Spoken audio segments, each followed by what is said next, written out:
정말로 밝고 황금색으로 빛나는 게 정말 보기 좋습니다. 품격이 아주 있어 보이고 미국의 새로운 번영을 상징하는 것 같습니다. Mr. President, let me begin by thanking you on behalf of the Korean people. I would like to thank you for giving your time for today's meeting. And I heard that you recently redecorated the Oval Office, and I would like to say that it looks very bright and beautiful, and it has the dignity of America, and it symbolizes the new future and prosperity of America.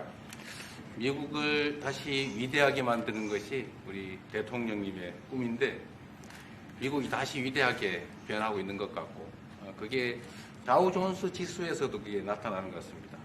제가 보니까 사상 최고치를 경신하고 있던데 오늘은 잠깐 조정되고 있지만 아주 훌륭하게 미국이 다시 위대해지고 있는 것 같습니다. I believe that making America great again is your goal, and I believe that that is what is currently taking place in America. And I think the most symbolic thing of that is the Dow Jones Index, which reached a record high recently, although it went down a bit, but it reached a record high. And so I think that America is becoming great again. 말씀하신 조선 분야뿐만이 아니라 제조 분야에서 르네상스가 이루어지고 있고 그 과정에서 대한민국도 함께하게 되길 기대합니다. So I believe that there is a renaissance taking place not only in the shipbuilding sector but also in the manufacturing industry, and I hope that Korea can be a part of that renaissance. 그리고 또 한 가지 제가 꼭 말씀드려야 될 것이 대통령님의 평화를 지키는 기간의 미국의 역할을 넘어서서 새롭게 평화를 만들어가는 피스메이커로서의 역할이 정말로 눈에 띄는 것 같습니다. And one thing that I wanted to say to you is that America's role not as a keeper of peace, but a maker of peace, is being more is emerging more evidently. 유럽, 아시아, 아프리카, 중동 뭐 여러 곳에서의 전쟁들이 이제는 트럼프 대통령님의 역할로 휴전하고 평화가 찾아오고 있습니다. Many wars in Europe, in Asia, in Africa, and in the Middle East are coming to peace because of the role that you are playing. 세계 지도자 중에 전 세계의 이런 평화 문제에 대통령님처럼 이렇게 관심 가지고 실제로 성과를 낸 경우는 처음으로 보이십니다. So among the many world leaders, I believe that you are the only leader who has made such accomplishments. 그리고 가급적이면 전 세계에서 유일하게 분단 국가로 남아 있는 한반도에도 평화를 좀 만들어 주셔서 김정은과도 만나시고 북한에 트럼프 월드도 하나 지어서 거기서 저도 골프도 칠 수 있게 해주시고 그래서 전 세계가 인정하는 정말 세계사적인 평화의 메이커로서의 역할을 꼭 해주시기를 기대합니다. And I would like to mention that the only remaining divided nation in the world is the Korean Peninsula, and I would like to ask for your role in establishing peace on the Korean Peninsula. So I look forward to your meeting with Chairman Kim Jong-un and construction of a Trump Tower in North Korea and playing golf at that place. 아마 기다리고 있을 것 같습니다. 네, 기다리고 있을 것 같습니다. So I believe he will be waiting for you. 그리고 마지막으로 든든한 한미 동맹을 기반으로 대한민국이 성장 발전해 왔고 앞으로도 이 한미 동맹을 군사 분야뿐만이 아니라 경제 분야 또 다른 과학 기술 분야까지 다 확장해서 미래형으로 발전시켰으면 좋겠습니다. Korea was able to attain economic growth and development through our ironclad alliance. And going forward, I hope to develop our alliance into a future-oriented alliance that encompasses areas not only limited to security, but also the economy and science and technology. 대한민국 국민들은 트럼프 대통령님에 대해서 정말로 큰 기대를 가지고 있다는 말씀을 드리면서 다시 한번 이런 시간 내주셔서 감사드립니다. The Korean people have great expectations for you, Mr. President. Thank you once again for your time. Well, thank you very much. It's an honor to be with you. I will say that Kim Jong-un and I had a very good relationship, as you remember, and still do. And when I came in, I didn't know him. We had 2 summits, but we became very friendly. Respect. It was great respect. And it was not going to be that way had Hillary Clinton won the election. It would have been a disaster. but we think we can do something in that regard with respect to North and South, and I think you are much more prone to doing that than other leaders that I've been working with from South Korea. And we'll work on that. I think it's very good to work on that. If you remember, you were doing the Olympics, and there was a great time of hostility with North Korea, and you weren't selling tickets because nobody wanted to be blown up in the stadium during the opening ceremonies, right? And you were not selling tickets. And I was also at my formative stage with North Korea and Kim Jong-un, and we were a little bit going at it about Rocket Man, Little Rocket Man, everything back and forth, and it was really nasty. And then I got a call one day, and they wanted to get together, they wanted to talk, and we started talking. And then he said really brilliantly, he said, you know, the Olympics is going to be opening very soon, and we'd like to be a part of it. They actually put teams in it. You got along great. And by the way, immediately upon that phone call, you started selling tickets, and it turned out to be a tremendous success. So it went from being empty stadiums because people were afraid to go, because it was a target potentially, to a great success. And I was very proud of that. You had one of the most successful Olympics, and now we have the Olympics coming to the U.S., so we're very happy about that. But that was a great honor to get involved and make the Olympics so successful. 네, 대단히 감사합니다. 다시 한번 모시게 돼서 영광이라고 말씀드리겠습니다. 제가 김정은 위원장과 굉장히 좋은 관계를 가지고 있습니다. 그리고 현재도 매우 좋은 관계가 있습니다. 내가 처음에 취임하고 난 다음에 두 번의 정상회담을 김정은 위원장과 함께 했고 상당히 친해졌고 또 더 중요한 것은 둘 다 존경심을 서로에게 가지고 있다는 것입니다. 만일 힐러리 클린턴이 대통령으로 당선했다면 절대 그러한 상황까지 이르지 않았을 것입니다. 제가 보기에는 이재명 대통령께서 한국의 어느 지도자보다도 북한에 좀 더 문제를 해결하고자 하는 의지가 있는 그러한 대통령이라고 생각합니다. 그래서 어쩌면 우리가 함께 노력한다면 어느 정도 진전이 있을 수도 있겠습니다. 사실 그 한국에서 올림픽이 열렸을 때 북한 때문에 많은 사람들이 올림픽 표를 사지 않는 그런 현상이 생겨났었습니다. 그런데 김정은 위원장이 그때 사실은 김정은 위원장과 초기에는 제가 별로 사이가 좋았던 것은 아닙니다. 서로 로켓맨이라고 부르면서 주고받는 그러한 그 해프닝도 있었습니다. 그런데 어느 날 통화를 시작하게 되었고 통화를 하면서 그가 얘기를 했습니다. 한국에서 올림픽이 곧 열리는데 우리 북한도 참가하겠다. 그렇게 얘기를 했습니다. 그리고 그 통화 직후에 올림픽표가 많이 팔리기 시작했습니다. 그리고 한국의 올림픽은 올림픽 역사상 가장 성공적인 올림픽으로 지금 기록되고 있습니다.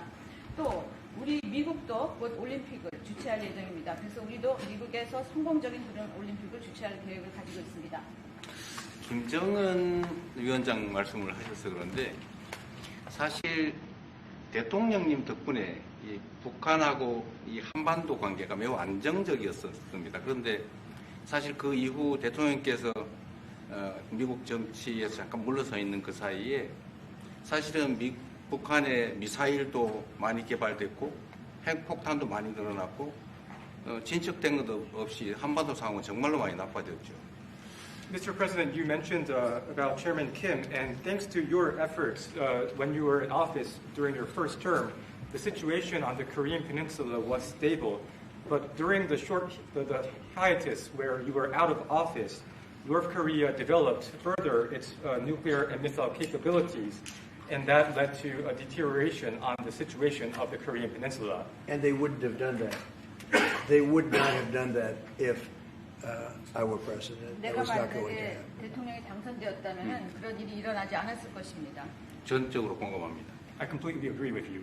그래서 지금 얼마 전에 김여정이 미국과 저를 비난하는 발언을 할 때도 대통령과 김정은 위원장의 특별한 관계에 대해서는 의심하지 않는다 이런 표현을 했습니다. 기다리고 있다는 뜻으로 보여졌습니다. So when Kim Yo-jong, the deputy director of the Workers' Party of Korea, issued a statement denouncing South Korea, she mentioned about the not bad relationship between you and Chairman Kim Jong-un, and I believe that this is a sign that North Korea is waiting. 한반도의 평화의 새 길을 꼭 열어주시기 바랍니다. So I hope that you will usher in a new era of peace on the Korean Peninsula. I will do that, and we'll have talks. He'd like to meet with me. He didn't want to meet with Biden because he had no respect for Biden. but we look forward to meeting with him, and we'll make relations better. You'll help that. You had a lot of leaders. I've gone through a lot of leaders in South Korea. You know, it's been quick. You'll be there for a long time. But we, in the various leaders that I've dealt with, they were not approaching it properly, in my opinion, having to do with North Korea. But I think your approach is a much better one. 네, 그렇게 하도록 하겠습니다. 김 위원장이 바이든 전 대통령을 만나고 싶죠 하지는 않았지만 말은 만나고 싶어 할 것 같습니다. 그래서 그런 그 시도를 하겠고요. 내가 한국의 지도자들을 여러 분을 만나봤는데 제 개인적인 생각으로는 대북 정책이 그렇게 적절하지 않지 않았나 하는 생각이 듭니다. 그래서 이 대통령께서 그 적절한 대북 정책을 통해서 좀 더 그 진전이 있었으면 하는 생각입니다. 저의 관여로 남북 관계가 잘 개선되기 쉽지 않은 상태인데 실제로 이 문제를 풀 수 있는 유일한 인물이 트럼프 대통령이십니다. So resolving this issue through my engagement is not an easy thing. And the only person that can make progress on this issue is you, Mr. President.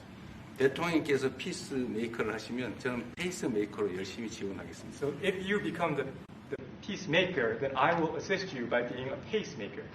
That's good. We can do big progress, I think, with North Korea. Absolutely. 네, 북한에 대해서 큰 진전을 함께 이루어 나갈 수 있다고 믿습니다. Okay, thank you very much. Thank you very much. Okay. Good job. Okay, questions, please. Mr. President, when you met with Russian President Vladimir Putin, how soon did he say that he wanted to sit down with Ukrainian President Zelensky? Russia, as of now, says there's no meeting on the books and no agenda is set. Well, that's going to be up to them. It takes two to tango. I always say it. And they should meet, I think, before I have a meeting and probably close the deal. But I think it's appropriate they meet. They do not exactly get along well, as you can understand. And I'm sure it's a meeting that perhaps he didn't like. But he wasn't happy about coming to the United States either. That was a big concession, and I appreciate the fact that he did. You know, I've always had a very good relationship, despite a fake Russia haunt that we had.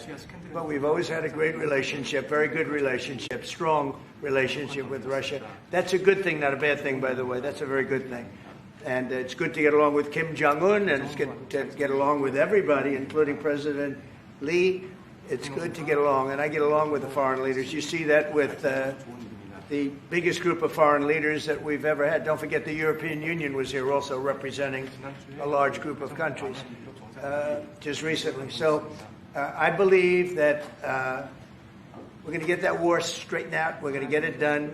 I don't know that they'll meet. Maybe they will. Maybe they won't. They'd like me to be at the meeting. I said, you guys ought to work it out. It's between you. It's not us. Now, in the meantime, we're not spending any money on, as you know, on Ukraine. We're selling military equipment to NATO. NATO now is taking in, excuse me, NATO now is taking in a large amount of money from the countries. They're taking in 5% of GDP versus 2%. They're paying the 5%. They never paid the 2%, most of them, or a lot of them. NATO has a lot of money. We are selling military equipment to NATO at full price. And NATO's distributing that equipment to wherever they are. I mean, perhaps to Ukraine. So NATO's working with Ukraine. Biden was giving hundreds of billions of dollars, just willy-nilly, just giving money. He had no idea where it was going. It was terrible what was happening. So we're not involved anymore in terms of the cost. We're in for $350 billion. As you know, I also got the rare earth deal done with Ukraine, which was worth much more than the $350 billion. But I'm not interested in the money so much, even though we've done a great job in that regard. I'm not interested in that. I'm interested in stopping a war where last week 7,109 soldiers died, both Russian and Ukraine. It's such a waste of life and humanity. They're not from this country. They're not from any other country other than Ukraine, for the most part, other than Ukraine and Russia. But it's a very important thing to me to stop it. I stopped 7 wars that were raging, one for 31 years, the Congo, and as you know, Rwanda, one for 35 years. I don't have to go into them. You know the list better than I do. But we stopped a lot of wars, including, you think about it, India and Pakistan, which was probably 2 weeks away from being a nuclear war. They were shooting down airplanes all over the place. So I'm very proud of that. I thought this would be, in many ways, the easiest way. I have a very good relationship with Putin. I thought it would be the easiest one to stop, and it's really not. It's very complex.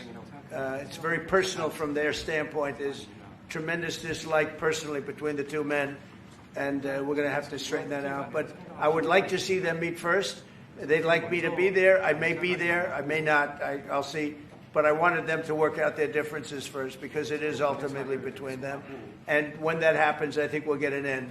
Maybe they meet, maybe they don't. How long are you willing to let this play out? And if they don't meet, will there be consequences, and how soon for Russia? Yeah, there could be very big consequences, but we'll see what happens. There might be very big consequences, because this is something that has to end. This war would have never taken place, and for 4 years it didn't take place. But if I were president, this war would have never taken place. There has not been a war like this since the Second World War. This is the biggest thing that's happened in terms of warfare, wars. It's a whole new form of fighting. It's a drone fighting. It's a drone war. No, a drone war never existed before. And we're actually studying it from the standpoint of Pete Hegseth and everybody. We're studying it and studying it very carefully. This is a whole new form of war, but it's a violent war. And there has been nothing like this since the Second World War. So we'll see what happens over the next week or two. And at that point, I'll step in very strongly. And if I have to be there, I'll be there. And we'll either have a deal or we won't. But a lot of people are dying, and I want to get us... Mr. President, Kim Jong-un wants to meet. When do you want to meet with him? With who? So the North Korean leader wants to meet. How soon would you? You know, we want to have a meeting. I like to have a meeting. I get along great with him. You know, you were there. We even had a press conference. He had his first press conference. Kim Jong-un had a press conference. This was a little different press conference. I said, have you done a press conference before? No. And you know what? He did great. It was a great press conference, actually. It was historic. I doubt he's done one since. But I said, would you like to meet the fake news? Because whatever you want to do. And they came in like you've never seen anything like it. And then he said, enough. And that was the end of the press conference. That was the end. It ended very rapidly. But I think he had a good time. I look forward to meeting with Kim Jong-un in the appropriate future. Would you reduce the number of forces in South Korea so that the United States could have more flexibility in the region? Say it. Would you consider reducing the number of U.S. forces in South Korea so that the United States can have more flexibility? Well, I don't want to say that now, because we've been friends and we're friends. And look, we have a lot of people over there. We have over 40,000 troops in South Korea. As you know, South Korea agreed to pay for that during my last term. And then when Biden came in, they complained to Biden that I wasn't a nice person. And he agreed not to pay. He gave up billions of dollars. We were getting paid billions of dollars. But then Biden ended that for whatever reason. It's unbelievable that he did. But we have a very good relationship militarily. They would say, but we gave you land. I said, no, you didn't. You lease us land. There's a big difference between giving and leasing. And maybe one of the things I'd like to do is ask them to give us ownership of the land where we have the big fort. You know, we spent a lot of money building a fort, and there was a contribution made by South Korea, but I would like to see if we could get rid of the lease and get ownership of the land where we have a massive military base. Okay? Would you go? Thank you, Mr. President. How are you planning to make? I also want to ask this question to Mr. President. Who are you with? I'm Song Mi-jin. I'm from South Korea's Arirang TV. Good. Thank you so much. Good. So, as mentioned earlier, the United States is South Korea's most important and closest ally. So, in this point of view, I would like to ask you and also President Lee, what do you think are the key ways to make the South Korea-U.S. alliance greater? Well, I think it's great now. I feel very warmly toward South Korea. I will tell you that I have a lot of people in business that I deal with that are from South Korea. They love Trump because they feel I've saved. I think you would have had a nuclear war if I weren't. I think you would have had a nuclear war, North Korea and South Korea. I think it would have been a disaster. You're only 60 miles away from Seoul. They don't even need nuclear. They have their cannons, you know, howitzers and They have them buried in the mountain. You know what I'm talking about. And I think you would have had, if I didn't win that election, if Hillary Clinton, crooked Hillary, won that election, I think you would have had a nuclear war. It would have taken place, and it would have been horrendous for everybody, including them. It would have been very bad for them because we would have had to enter the picture, and we are the most powerful nuclear country in the world by far. Russia's second, China's third. China's going to catch eventually, 5 or 6 years. They're working to catch. One of the things we're trying to do with Russia and with China is denuclearization. And it's very important. One of the things I discussed with President Putin the other day, it wasn't just that, it was also other things. And I think the denuclearization is it's a big aim, but Russia's willing to do it, and I think China's going to be willing to do it too. We can't let nuclear weapons proliferate. We have to stop nuclear weapons. The power is too great. Okay? Thank you. Mr. President, I'd like to ask you further questions about South Korea and U.S. alliance. I'm Anna from the Korea Times, and I'd like to ask you about the trade deal that's on the table. You mentioned about the shipbuilding industry, and President Lee mentioned about the manufacturing industry. And what other areas or sectors that you intend to focus on this trade deal? Because Korea is bringing in many investments and create jobs as well. So I'd like to know the opinions of both, how to get a beneficial outcomes for both countries through this deal. Well, we're going to get along great because we really sort of need each other. We love what they do. We love their product. We love their ships. We love a lot of the things that they make. And they love what we have. We're dealing with them on Alaska having to do with the oil. You need oil and we have it. So we have a big advantage in that way. We have more oil and gas and coal and energy than any other country in the world by far. No, for whatever reason, God was very good to us. He gave us the greatest. We didn't use it. We started to use wind. Wind doesn't work. They started to use solar panels that took over the land all over the Midwest, where the farmers said, what happened to my land? They'd have a 10-mile by 10-mile solar field that they couldn't farm, the most valuable farming land in the world, probably the most vibrant in the world. And they put solar plants all over the place. It's ridiculous. Big, massive black fields of solar that all comes out of China. All plastic, all comes out of China. But we have the greatest amount of energy in the world, and we're dealing with South Korea, as you know, in Alaska. And we're going to be making a deal, a joint venture with South Korea. Japan is involved also, very strongly involved. So we have Japan and South Korea, and we're actually the closest. It seems like quite far away, Alaska, but actually it's right up the little ocean, right up the little Pacific Ocean. It's actually pretty close, relatively speaking. But we have more oil and gas and coal than any other nation in the world by far, and we're going to use it. And that's the thing that South Korea, I think, most wants from us, I would think. Mr. President, would you go back to the DMZ to meet with the North Korean leader? Say it? Would you go back to the DMZ to meet with the North Korean leader? I loved it. Remember when I walked across the line and everyone went crazy? Especially Secret Service, I would say they were going crazy. And I looked into those windows, the windows, the glass, that you could only see if you looked direct, because there was all sorts of stuff. But I looked in and I saw more rifles pointing at me than you could. There were a lot of rifles in that building. The Secret Service was not happy. You know the buildings I'm talking about? The two blue buildings on each side. And I walked up the middle and I looked in the window and I saw more guns in that room than I've ever seen in my life. I looked at the other side and it was the same thing. And yet I felt safe. I felt safe because I have a great relationship with Kim Jong-un. I hope it stays that way. I think it will. I have a very good relationship. I understand him. I spent a lot of free time with him, talking about things that we probably aren't supposed to talk about. And, I get along with him really well. I think he has a country of great potential, tremendous potential. Is it possible you meet him this year or maybe next year? Well, I'm meeting a lot of people. I mean, it's hard to say that, but I'd like to meet him this year. President Xi would like me to come to China. It's a very important relationship.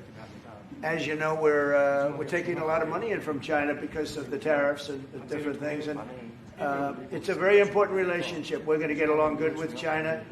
I hear so many stories about we're not going to allow their students. We're going to allow their students to come in.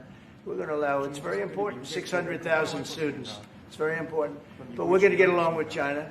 But it's a different relationship that we have now with China. It's a much better relationship economically than it was before. With Biden, boy, what he allowed that, I mean, they just took him to the cleaners. You know the expression?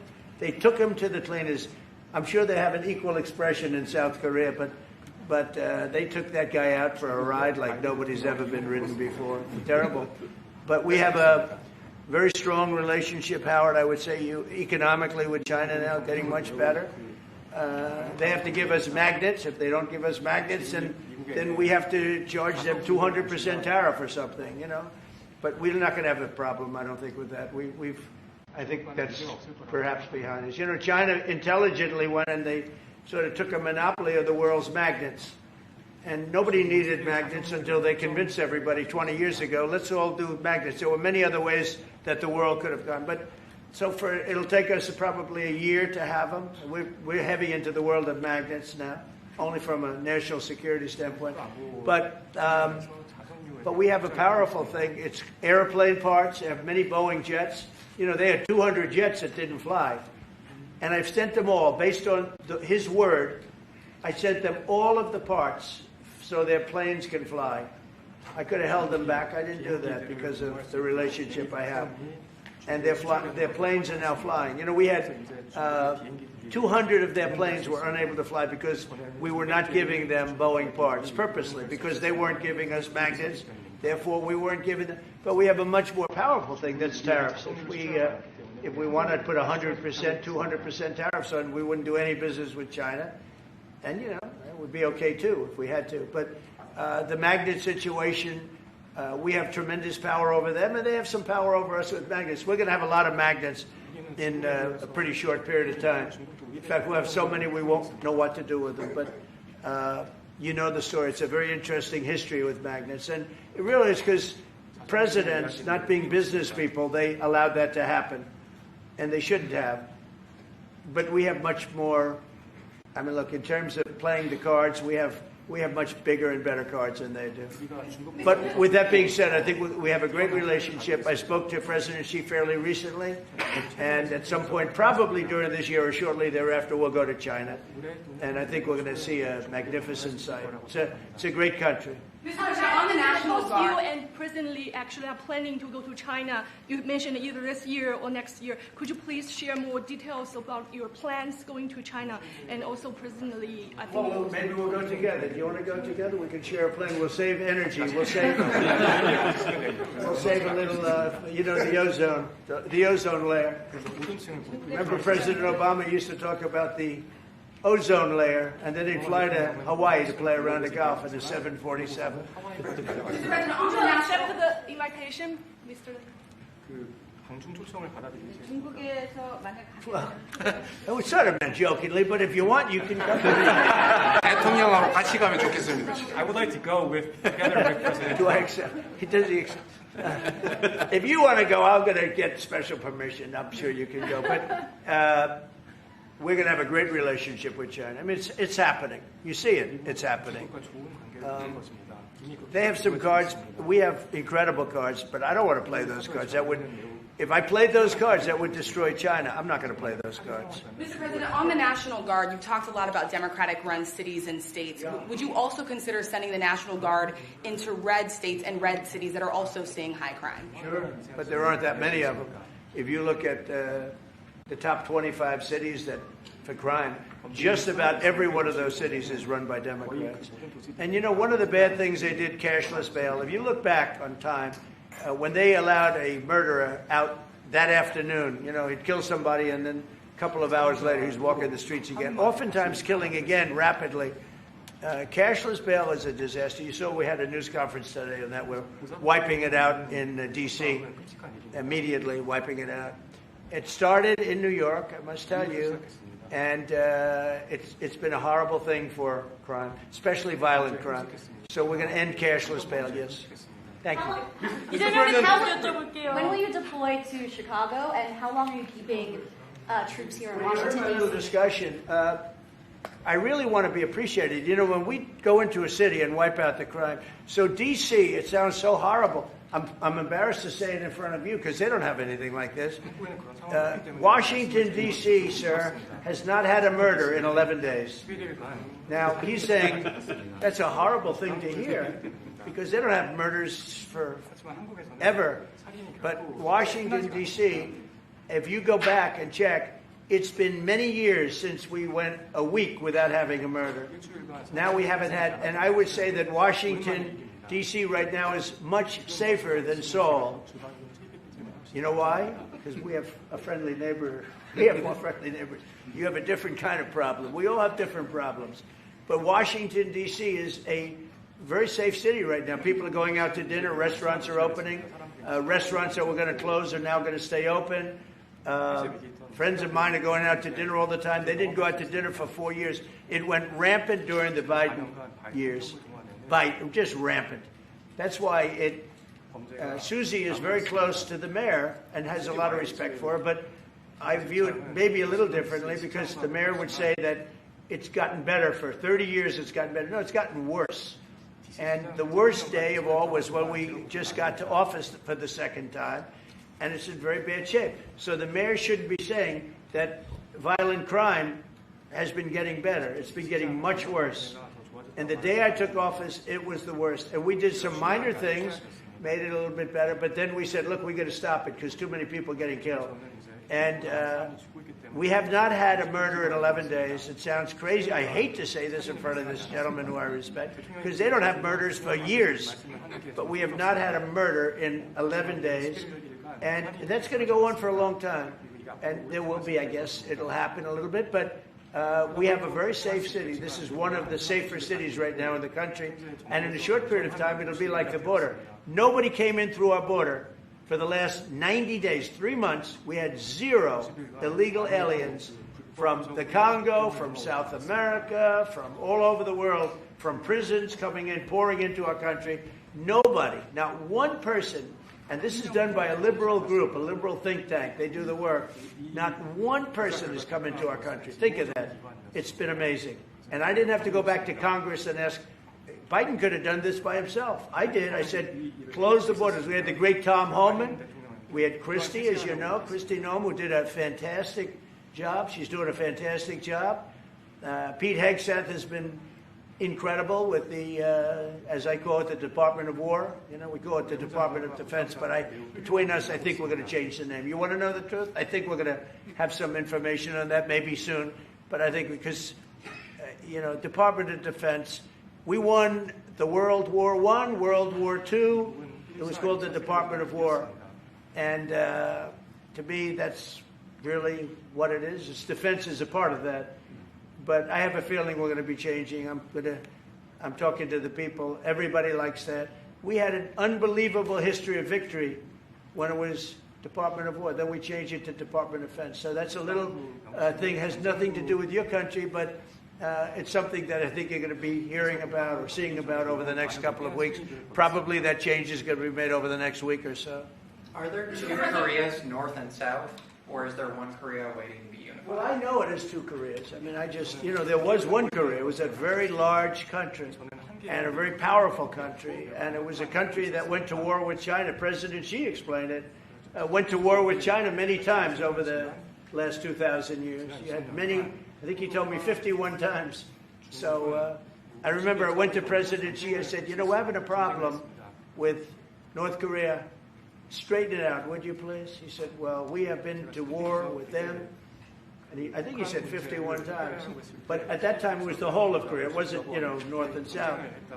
And after he explained it, I said, all right, not going to be that easy. I guess you're right. But, you know, you had one Korea, and it was a very big, powerful nation.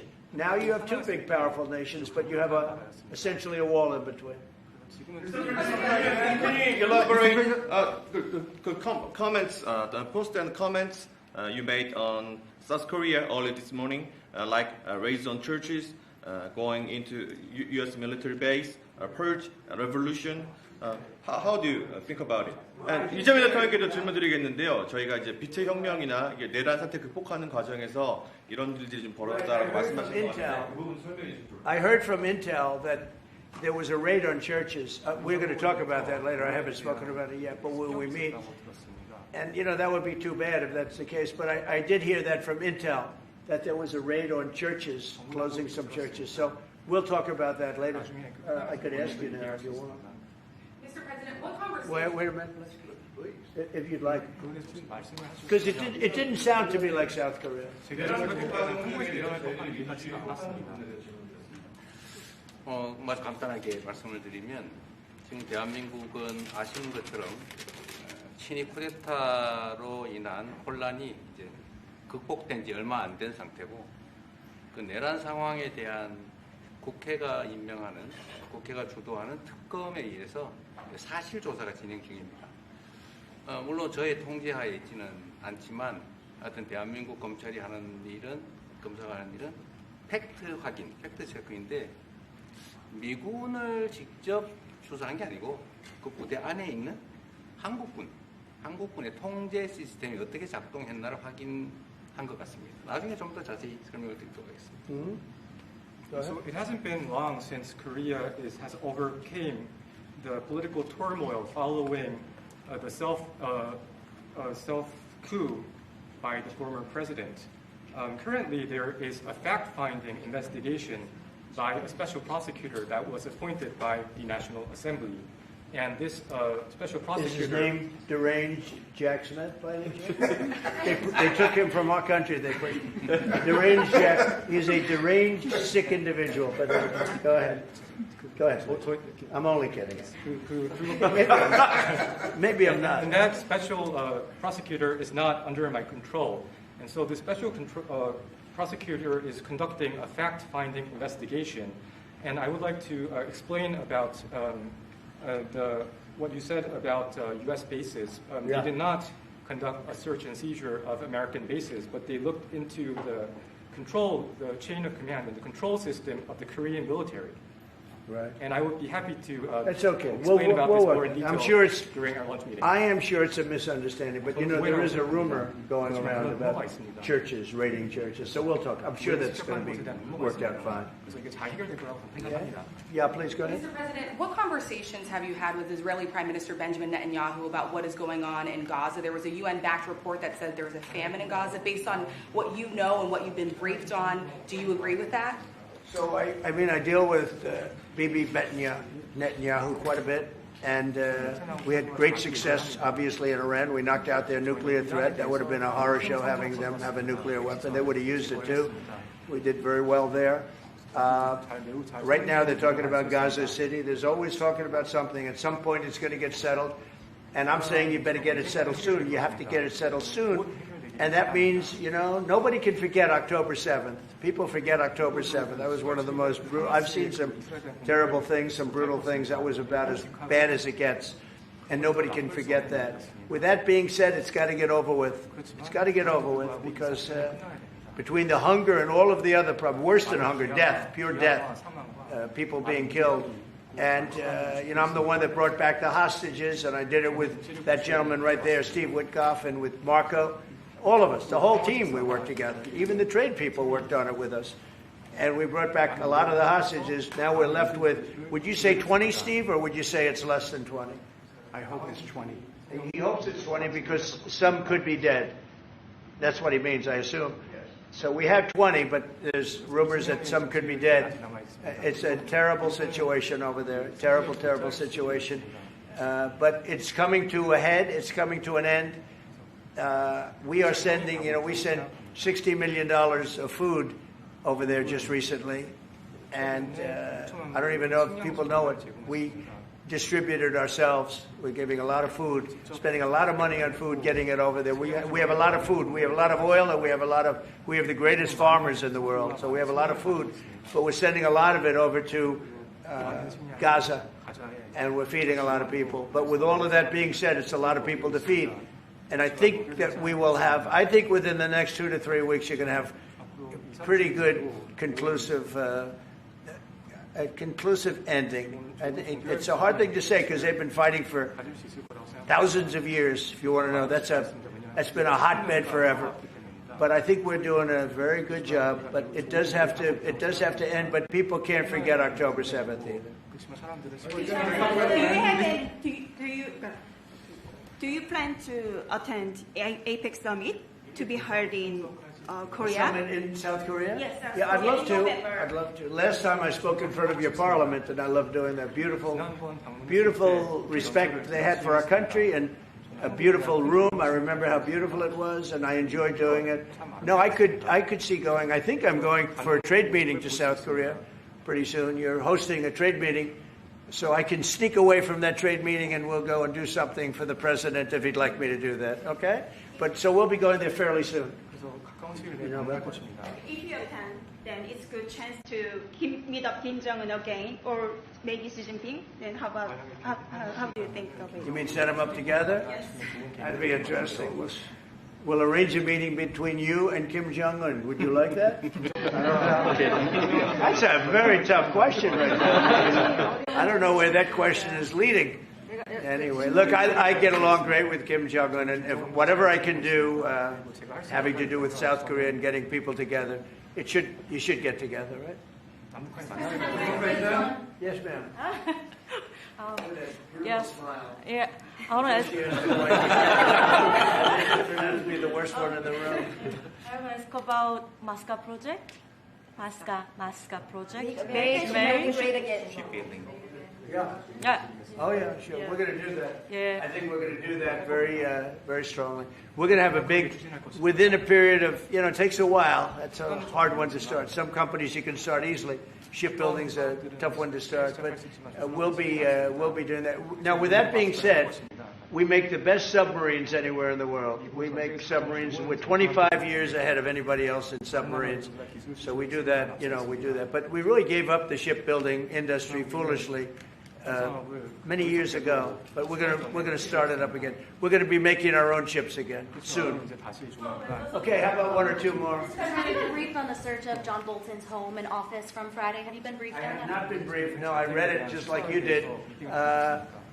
I was never a fan of his. I thought he was stupid. I thought he was, a guy that only wanted to go into war. He liked killing people. I thought he was essentially a bad guy, but I'm not involved in that. No, you'd have to ask Pam Bondi about that. Are more raids coming, sir? Are more raids like that coming, sir? Are more raids like the one on John Bolton's house coming? More raids? I don't know. You'd have to ask the Department of Justice. They raided my house, I can tell you that. They did a big raid on my house. They took away everything that wasn't pinned down, and they took away some of that, too. No, they raided Mar-a-Lago. They started that. These were bad people that we had in our government before. They raided Mar-a-Lago. They went into my wife's area. They went into my son's area, my young son. And what they did was a disgrace. But how did it work out? I see. We're in the overall. Oh, I guess it didn't work out too well for them, did it? They are bad people. They're sick. They're sick people. And they came in with their guns into Mar-a-Lago, and like 98 people. I wasn't there. Fortunately, I wasn't there. But they are very evil, very sick people, that group. And if they would have won the election, this country wouldn't exist as we know it. This country would have been a failed country. And now it's the hottest country anywhere in the world by far. We are the hottest country in the world by far. Okay, another question. Yes, sir, go ahead. Yeah. President Lee met with the Japanese Prime Minister before this summit. That's good. So is there something to discuss regarding the cooperation among the South Korea, U.S., and Japan? I think so. Look, Japan is a great ally of us, and I had a little bit of a hard time getting you two together because you're still thinking about comfort women, right? Comfort women. That's all they wanted to talk about was comfort women. And I thought that was settled a few times over the decades. But there is an overlapping problem with that. Perhaps I'm wrong in saying it.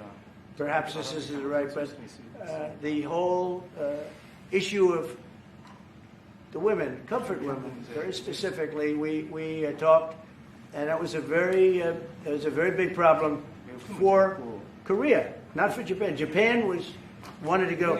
They want to get on, but Korea was very stuck on that. You understand? So I don't know. Perhaps you'd like to answer. It's a good question. It was hard getting Japan and Korea together because of what took place a long time ago.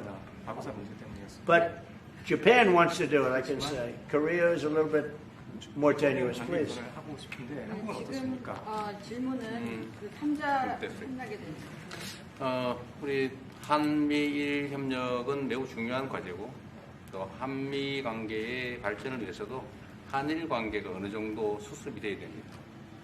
Trilateral cooperation among Korea, the U.S., and Japan is very important, and better Korea-Japan relations is also important for the Korea-U.S. relationship as well. 그래서 대통령께서 한미일 협력을 매우 중시하고 계시기 때문에 제가 대통령을 뵙기 전에 미리 일본과 만나서 대통령께서 걱정하실 문제를 다 미리 정리했다 이렇게 생각해 주시면 좋겠습니다. Because I know that President Trump, that you put emphasis on trilateral cooperation, Right. I made a visit to Japan before coming to the U.S. to settle the difficult issues that we have. Well, Japan wants to get along very well with you, and I find them to be great people, great country, obviously, and they want very much to get along with South Korea. And you have something in common. You know, you want to solve the North Korea problem. But Japan very much wants to get along with you, and I'm sure they will. I find the people that I deal with to be wonderful people, as I do with you. 이번에 일본에 가서 이시바 총리를 만났을 때 그 전에 우리가 가지고 있던 여러 장애 요소들이 많이 제거됐다는 생각이 듭니다. So when I visited Japan and met with Prime Minister Ishiba, I realized that many of the obstacles that existed between our two countries have now been removed. True. During my term, we removed them during my term. There was an overlay a little bit, but we removed many of those obstacles during my term. And if you look at Prime Minister Abe, who was a great man, he was a great friend of mine, and he was assassinated. But he felt very warmly toward your country, I can tell you that. And the current Prime Minister, who I've gotten to know very well, feels the same way. So I think you're going to have a great relationship with Japan. Steve, go ahead. Just to close the loop on Gaza, is there a diplomatic push underway to try to get all this to end? Oh, there's a diplomatic push. No, is there? There has been, yeah, sure. Right now, Steve, I would say very serious diplomatic push. Marco or Steve? Marco, do you want to answer that first? Yeah, it's never stopped.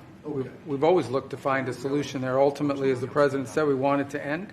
It has to end with no Hamas. Steve, where are we? I would say that we wouldn't be anywhere but for the president's truth last week, which was a statement to Hamas that they better get their act together and get to the peace table. But for that, it would have been all stalled. So, as usual, he is the man who moves it. Thank you, sir. Thank you. Thank you very much, everybody. Thank you, President.